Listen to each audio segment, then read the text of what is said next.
మొదటి అధ్యాయం 10వ వచనంలో ఒక మాట చూడండి.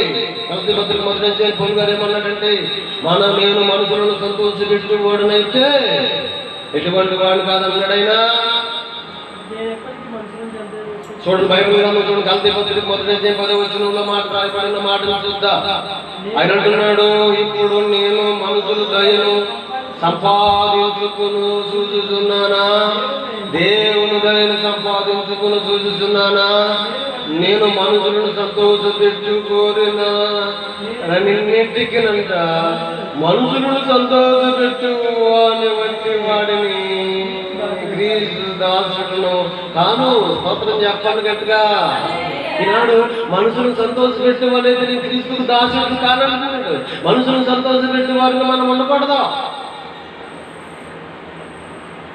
నిజమెప్పుడు కూడా నిజమెప్పుడు కాదు, ఇవాళ కాకుండా రేపు కాకుండా ఎల్లున్నాయి, ఎప్పటికైనా బయటగా కాకపోదు. అవునా కాదండి? నిజం తెలిసినప్పుడు ఏమవుతారు? ఏదో ఆయమ్మ ఇది అది చెప్పి ఇంటి చేసి దగ్గరికి వాళ్ళకి కలిసి ఉందాం అనుకున్నాం అనుకో, ఏదో రోజు నిజం తెలిసినప్పుడు శాశ్వతంగా ఇడిపోయే రోజు ఉంటాడు. స్తోత్రం చెప్పండి. అంతే కదా. నిజం ఎప్పుడైతే మనం చెప్పేసి ఒప్పు ఉన్నాము కన్విడెంట్ అయిపోతాను అనుకో, కొన్న కలిసి ఉండడానికి అవకాశం ఉంది. కానీ దాన్ని కప్పియడానికి ప్రయత్నం చేస్తే శాశ్వతంగా దూరం ఉండడానికి అవకాశం ఉన్నది. దేవునికి మహిమ కలుగును గాక.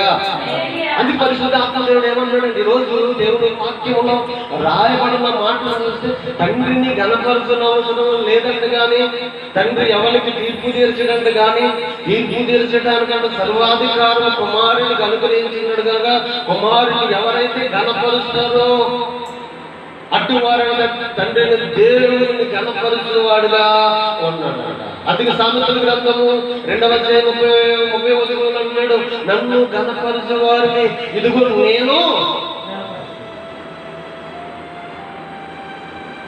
మనం చేసే ప్రతి పని, మనం ఆడే ప్రతి మాట, దేనిని మనం ప్రారంభించి ఎక్కడికి మనం ప్రయాణం చేసినా, కొలస్సీ పత్రిక చూడండి, ఆ మాటలు మనం చూస్తే 3:15 అంటున్నాడు, మీరేమి చేసినానంట. ఎలా చేయాలి? కొలస్సీ పత్రిక 3వ అధ్యాయం 17వ వచనంలో శ్రేష్టమైన మాట ఉన్నది అక్కడ. చూడండి ఆ మాట చూద్దాం. కొలస్సీ పత్రిక 3వ అధ్యాయము 17వ వచనంలో ఏమన్నాడంటే, పరిశుద్ధాత్మ దేవుడు తెలియజేస్తున్న మాటలు మనం చూద్దాం. 17వ వచనంలో ఆయన అంటున్నాడు, మరియు మాట చేత క్రియ చేత కానీ మీరేమి చేసినాను ప్రభువైన యేసు ద్వారా తండ్రి అయిన దేవునికి కృతజ్ఞతాస్తుతులు చెల్లించు సమస్తమును ఆయన పేరట మనము చేయాలంట. స్తోత్రం చెప్పండి.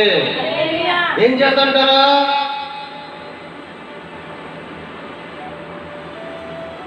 తెలియదనుకో, ఇల్లు కట్టుకోవాలనుకో, వ్యాపారం ప్రారంభించాలనుకో, ఇల్లు శంకుస్థాపన చేద్దామనుకుంటున్నాను, అలాంటి రోజుని అలాంటి పనులు వెళ్దామనుకుంటున్నాను, పలానా వాళ్ళు పలాలను సహాయం చేయమనుకుంటున్నాను, ఇవి పలానా వాళ్ళకి పలానా పెట్టామనుకుంటున్నాను. అందుకని మాట చేతనైనా క్రియ చేతనైనా ఏం చేతనైనా అబ్బాయి ఎలా చక్కని మాట ఉంటుంది. మరియు మాట చేత కానీ క్రియ చేత కానీ మీరు ఏమి చేసినారంట ప్రభువైన యేసు ద్వారా తండ్రి అయిన దేవునికి కృతజ్ఞతాస్తుతులు చెల్లించుచు సమస్తమును ఆయన పేరట చేయాలి. సమస్తమును ఆయన పేరట చేయాలి. ఇది నీకు ఘనత. ఈ పని ప్రారంభించుకున్నాను, దీన్ని ఆశించు, ఈ ప్రయాణంలో తోడు నీకే మహిమ తండ్రి. ప్రతి విషయంలో మనము వేసే ప్రతి అడుగు విషయంలోనంట దేవుని స్తుతించి కనపరుచిన వారుగా ఆమేన్. తండ్రిని దేవుని పేరట మనము చేయాలన్నాడు. తండ్రిని దేవుని పేరట, దేవుని పేరట అలాగ మనం చేయటము. మొదటి దశలో రాసిన 5:16 వచనంలో ఉంటుంది ఆ మాట. ఏమని ఉంటుందంటే, కృతజ్ఞత స్తుతులు ప్రతి విషయమునందు కృతజ్ఞతాస్తుతులు చెల్లించుట యేసుక్రీస్తునందంట దేవుని చిత్తము నెరవేర్చువారిగా ఉంటామంట. ఆమేన్. కృతజ్ఞత కృతజ్ఞత కృతజ్ఞత చాలా మందిలో అన్నీ ఉంటాయి కానీ కృతజ్ఞత ఉండదండి. కృతజ్ఞత ఉండదండి. కృతజ్ఞత అనేది చాలా భారంతో కూడింది. కానీ కష్టంలో బాధల్లో కొన్ని విధాలుగా కాబట్టి ఫలానా సమయంలో ఫలానా కానుక, లేకపోతే ఫలానా భోజనాలు, లేకపోతే ఫలానా ఇదిగో ఈ గిఫ్ట్, లేకపోతే ఫలానా ఇలాగా, లేకపోతే కూడిక పెట్టుకుంటారు అనుకుంటారు. అనుకున్న తర్వాత ఏం చేస్తూ ఉంటారంటే కొన్ని అవసరాలను బట్టి, లేకపోతే కొన్ని పరిస్థితులు అన్నమాట ధనమోసంలో కూడా పడిపోతారులే కొన్ని విధాలుగా అని చెప్పి నిర్లక్ష్యం చేస్తారన్నమాట. నిర్లక్ష్యం చేయటం వల్ల ఏమవుతారంటే కొన్ని ఇబ్బందులు గురవుతాయి. స్తోత్రం చెప్పండి. హల్లెలూయా. నష్టం కూడా కలుగుతూ ఉంటుంది. ప్రసంగి గ్రంథంలో ఉంటుంది, నీ దేహాన్ని ఎందుకు బలహీనపరుచుకుంటా, నీ కష్టాన్ని ఎందుకు అర్థపరుచుకుంటావు అంటాడు ప్రసంగి 5:5 అనుకున్న తర్వాత. అలాగా మనం నిర్లక్ష్యం చేయడం వల్ల కొన్ని బలహీనతలు వచ్చినప్పుడు మరి కురుకుపోతున్నప్పుడు, ఒకప్పుడు నేను కూడా అలా బాధపడతా ఉంటే ఏంటి నదులన్నీ ప్రార్థన భావం, పాటల భావం, నేను భక్తిలో ఉన్నాను కదా, ఏంటి ఎన్ని ఇలా జరుగుతున్నాయి నా పరిస్థితుల్లో ఉన్నాయంటే దానికి కారణం నువ్వే అని ఒక స్వరం వినపడదు నాకు. స్తోత్రం చెప్పండి. నేనైతే అందరూ చెబుతాను, నాకైతే ఎవరు చెప్తారు? నాకు దేవుడు చెప్పాడు నువ్వే కారణం అన్నాడు. స్వరం వినపడదు. ఏంటి నేనే కారణమా నాకు ఆలోచన వస్తుంది. స్వరం వినపడదు నాకు. స్తోత్రం చెప్పండి. ఏం నాలో ఏం లోపం ఉంది అని నన్ను నేను సరి చేసుకున్నాను. సరి చేయడంలో నాలో లోపం ఉంది. ఆ లోపాన్ని నేను సరి చేసుకున్నాను. అప్పుడు నా ప్రార్థన వినడం మొదలు పెట్టాను. స్తోత్రం చెప్తాను గట్టిగా. అది ఇర్మియా గ్రంథంలో చూడటమాట 29:11 కలిసి చదువుకున్న వాక్య భాగం చూస్తే అక్కడ సందర్భంగా మనం చూసిన ఇర్మియా గ్రంథము 29:11 కానీ పరిశుద్ధాత్మ దేవుడు తెలియజేస్తున్న మాటలో ఒకసారి మనం దాన్ని ఖాళీ చేస్తాం. దేవుని మాటలు మనం సరిగా వింటున్నామా వింటలేదనేది. ఒకవేళ దేవుని మాట మాట్లాడుతుంటే మనం పాపం తెచ్చుకున్నాం. దేవుని సన్నిధికి, దేవుని సేవకులకి దూరం పెట్టి దేవుని సన్నిధికి దూరం అయిపోతున్నామేమో. ఒక మాట 11 నేను మిమ్మల్ని గూర్చి ఉద్దేశించిన సంగతులను నేను ఎరుగుదును, రాబోవు కాలమందు మీకు నిరీక్షణ కలుగునట్లుగా అవి సమాధానకరమైన ఉద్దేశములే కానీ హానికరమైనవి కావు. ఇది యెహోవా వాక్కు. స్తోత్రం చెప్పండి. చెప్పండి గట్టిగా. హల్లెలూయా. ఇర్మియా గ్రంథం 29:11 రాయబడినమాట. నేను మిమ్మల్ని గూర్చి ఉద్దేశించిన సంగతులు నేను ఎరుగుదును, రాబోయే కాలమందు నీవు నిరీక్షించినట్లుగా ఇదిగో అవి సమాధానకరమైన ఉద్దేశములే కానీ హానికరమైనవి కావు. ఇది యెహోవా వాక్కు. స్తోత్రం చెప్పండి. 12 అన్నాడు, మీరు నాకు మొరపెట్టుదురే కానీ మీరు నాకు ప్రార్థన చేయుదురేగా, ప్రార్థన చేయుచు వద్దురే కానీ నేను నీ మనవి ఆలకించను. స్తోత్రం చెప్తాం గట్టిగా. ఏం చేస్తాం?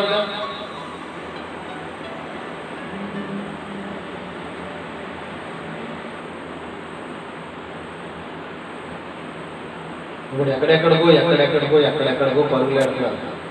పాలకొల్లని, లేదా ముదులూరు పోవడాన్ని, కాకాని అని, గుంటూరు అని, లేకపోతే ఇంకా అక్కడని. నువ్వు ఎక్కడికి వెళ్ళినా చూడండి, నువ్వు ఎక్కడికి వెళ్ళినా ఎవరు అట్టుకోండి ఇచ్చినా, ఎవరు మామిడికాయ ఇచ్చినా, హల్లెలూయా, దేవుడు మార్గం తెరపోకుండా చూడాలి. దేవుడు మార్గం తెలకోకుండా, దేవుడు కృప చూపుకోకుండా ఏది మనం పొందడానికి అవకాశము లేదు. స్తోత్రం చెప్పండి.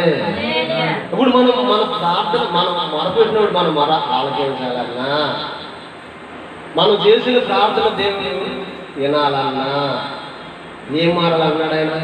13వ వచనంలో ఏమనుంది అక్కడ? నన్ను 13వ వచనంలో ఏమన్నాము అక్కడ? మీరు నన్ను వెతికిన ఎడల పూర్ణ మనసుతో నన్ను గూర్చి విచారణ చేసిన ఎడల మీరు నన్ను కనుగొందురు. స్తోత్రం చెబుదామా? ఏ మనసుతోను? మనం చెప్తాను. ఏ మనసుతోను? మనుషుల వైపు చూడకూడదు. అందరు ఉన్నారని కాదు, ఎవరు ఫోన్లు నొక్కుంటున్నారనేది కాదు, ఎవరు మాట్లాడుకుంటున్నారనేది కాదు, ఎవరు నిద్రపోతున్నారనేది కాదు. స్తోత్రం చెప్తాం గట్టిగా. ఏమంటే ఆలయంలో చూడకూడదు. మనం ఎలా ఉండాలి దేవుని సన్నిధిలో? చెప్పండి. పూర్ణ మనసుతో దేవుని వీటికి వారుగా మనము ఉండాలి. మనం చెప్తాం కదా, ఒక సందర్భంలో ఒక ఆమె ఆ పాస్టర్ గారి దగ్గరికి వెళ్ళి, పాస్టర్ గారు నేను మందిరానికి రానండి అన్నారు. ఏముంది? మందిరానికి రానండి అని. యా అమ్మా అన్నారండి. యా అంటే ఏముందండి? వచ్చేవాళ్ళు ఏమో తక్కువండి, వచ్చిన వాళ్ళు ఏమో వాళ్ళు ఏమో నిద్రపోతున్నారండి, వీళ్ళేం ఫోన్లో నొక్కుంటున్నారండి, వీళ్ళేమో అలా కొన్నారండి, వాళ్ళేమో ఇలా కొన్నారండి. ఇంటికండి వచ్చిన డిస్టర్బ్ అయిపోతున్నాను నేను, రావటం వేసుకెళ్ళి ఇంటిగా ఉంటానండి అన్నారు. అయితే రాకూడదని చూస్తే అనేసుకున్నావమ్మా, వీలైపోయావు నువ్వు అన్నారంట. అవునండి అన్నారు. అవునంటే అయితే ఒక మాట అమ్మని చెప్పి గాజు నిండా నీళ్ళు ముంచి నిండగా ఉన్నాయంట. అటు ఇటు కూడా ఒక్క సొక్క ఒలక్కోకుండా 7 మార్లు ఈ మందిరం చుట్టూ తిరుగురామ్మా అన్నాడు. స్తోత్రం చెప్పండి. ఈ మందిరం చుట్టూ తిరుగురామ్మా అన్నాడు.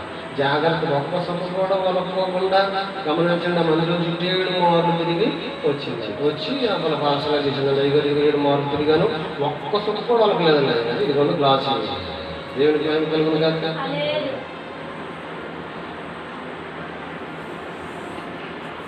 అప్పుడు అన్నాడంట ఆయన, ఎంత జాగ్రత్త వహించావమ్మా,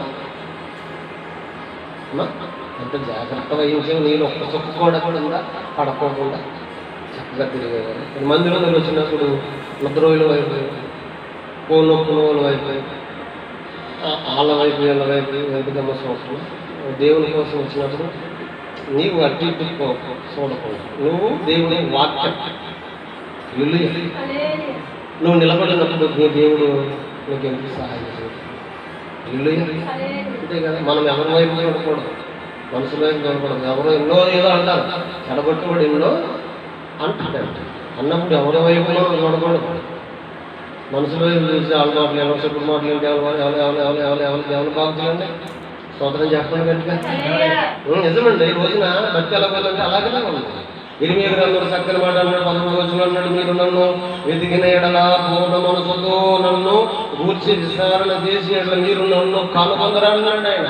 మీరు మొరపెడుతున్నారు, మీరు ప్రార్థన చేస్తున్నారు, కానీ మీ ప్రార్థనను ఆలకించను. నేను చెప్పే సంగతులన్నీ సమాధానకరమైన సమాధానకరమైన నా ఉద్దేశాలన్నీ కూడా ఉద్దేశాలన్నీ కూడా ఎలా ఉంటాయంటే మన ఉద్దేశాల్లో ఉండవండి, మన ఆలోచనలు లేకుండా ఉండవండి, మన తలంపులు లేకుండా ఉండవండి, మన వెళ్ళే మార్గం లేకుండా ఉండవు. ఆ సందర్భాన్ని మనం చూసి ఎస్ఐ గ్రంథం 55:8 మాట చూడండి. బైబిల్ గ్రంథం చూసుకుందాం. ఎస్ఐ గ్రంథం 55:8 పరిశుద్ధాత్మ దేవుడు జన్మిస్తున్న మాటలు 55:8 అక్కడ రాస్తున్న మాటలు, మీ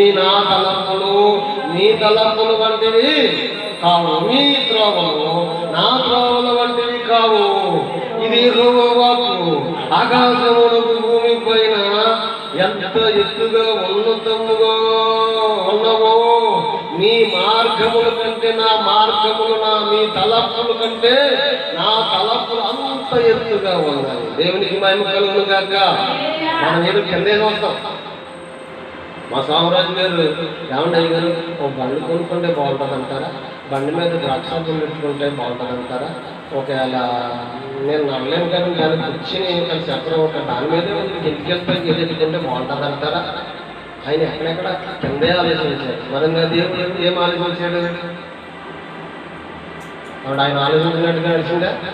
అంటే మీరు ఆలోచించినట్టుగా నడిచిందా?